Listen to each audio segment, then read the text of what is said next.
Hello, it's Mitra, or Money Mitra. I like to think of myself as Money Mindset Mitra, and I am on the set of Talk of the Town, continuing to normalize money conversations so we can elevate our money mindset. So join me as we continue to build this community of financial wellness. Sometimes freedom from debt seems impossible to achieve, especially when you're doing the things that set you back.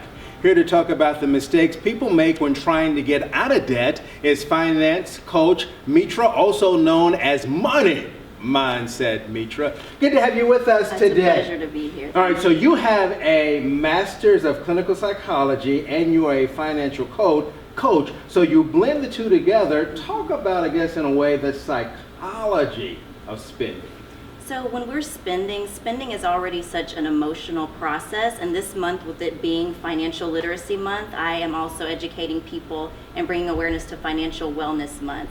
So emotions drive a lot of our spending. We have what we call triggers in the world, but also when it comes to money. So are we feeling at sometimes not worthy? Are we feeling like we're not seen? Do we need to wear certain things to show up in the world? To fill those voids of maybe things that we didn't get from childhood. So being able to touch upon those things and start to heal our money wounds so we can really elevate our money mindset. All right, and so again, part of that is changing a mind. And you said one of the things, and let me get this, what is your money story? I think is what you described it to as me earlier. So talk about that. Correct. So everything starts as thoughts, as beliefs, which drives everything. If we're positive to ourselves, we're going to have a more positive mindset. Obviously, if we're negative or have a scarcity, crabs in the bucket type of mentality, that's going to play out into the world as well. So our money story is basically, where did our thoughts around money originate? And when we think about it, it's the first social community, which is our parents.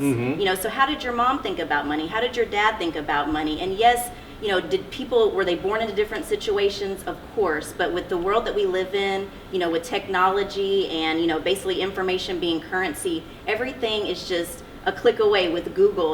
We have to take, accountability for our own lives because no one's going to create it for us. We have greats who came, from nothing, like LeBron James, that can go into the world and do exactly what they want to do. And there are also some people that come in with the silver spoon, and unfortunately they don't have, maybe their entitlement keeps them from doing the things, that they want to do because they never really had to work for it. So I believe that we all come in with gifts.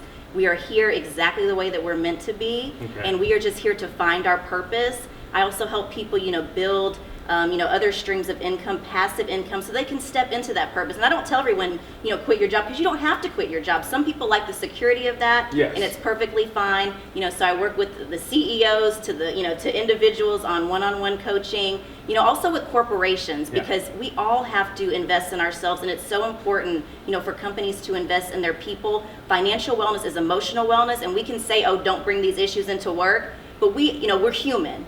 We all deal with things. We all deal with, feeling we have to take the world on our backs sometimes. And if we don't deal with it, if we don't empower our people, then we're going to allow that to come in. So if we're able to, like I said, educate and invest and bring in, someone like myself to speak, to do a seminar, to do, things like that, we can really leave people feeling much better about themselves. So what's the number one mistake most people make when trying to get out of debt? I would say the number one mistake is keeping up with the Joneses. We live in the era of social media where we are all comparing ourselves, and comparison is the thief of joy. So we'll scroll through our phone, Instagram, Facebook, looking at this family that looks perfect or this woman that looks so beautiful. You have no idea, what goes on behind closed doors, and we have to start to remove the mask. We all have, our representative. So we have to remove that, find the security within ourselves. Our self-worth is not our net worth. And when we understand that,